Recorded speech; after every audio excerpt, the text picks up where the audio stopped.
The Prabhupada Connection. Memories. 6. In June of 1972, I went with the Vancouver devotees to Portland, Oregon to attend a festival with Srila Prabhupada. I was very surprised when he arrived at the temple to see that he was so small, and although apparently old, he seemed like one in the prime of youth, proud, satisfied, content, joyful. When Srila Prabhupada went to his room, I went to the Brahmachari quarters and I met his servants and shaved their heads. I had sent Srila Prabhupada a sketchbook of my cartoons and he had written to say that he enjoyed it and was sending it to BTG for publication. I had worried that my act was inappropriate, but his servants assured me that Srila Prabhupada had looked at it long and often and had laughed heartily over it, so I felt some success in my life. The next day on Harinama, Visnuyana Swami told me a story. I gave him a bottle of coconut spiritual sky oil and he said, I remember when I was just a big hippie. All I had to offer Srila Prabhupada was 2 bottles of scented oil like this, not spiritual sky but something else. And I was told that Srila Prabhupada used to keep these oils in a little drawer in his room and he used to go sometime and open the bottles and then put them back.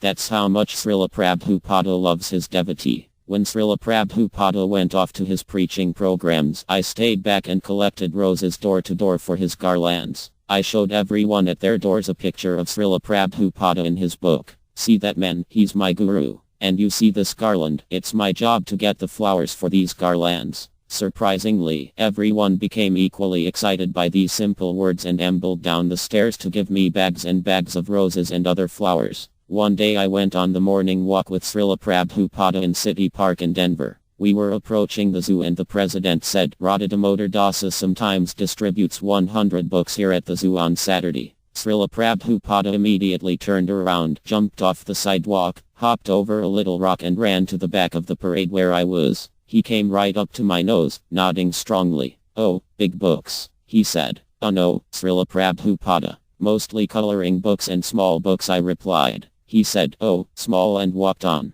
I walked with him and we went up to the zoo entrance. He stuck his nose in the fence and turned and asked me, can we go in? I said, no, Srila Prabhupada. I think it's closed now. He said, oh, closed, and walked on. I was surprised at this exchange because, not being formally introduced, I didn't expect that Srila Prabhupada would know my name and face from the other devotees. After the walk, I performed the Guru Puja while Kurakstra and Pranabalava Prabhus washed his feet with hot milk to a roaring curtain. It's too hot, Srila Prabhupada said as Kurakstra poured. What's that, Srila Prabhupada? Said Pranabalava, holding the bowl. The milk, it's too hot, said Srila Prabhupada. Kurakstra and Pranabalava looked at each other and shrugged. They couldn't hear him over the curtain, so they just carried on with the ordeal. Radha Damodar Dasa.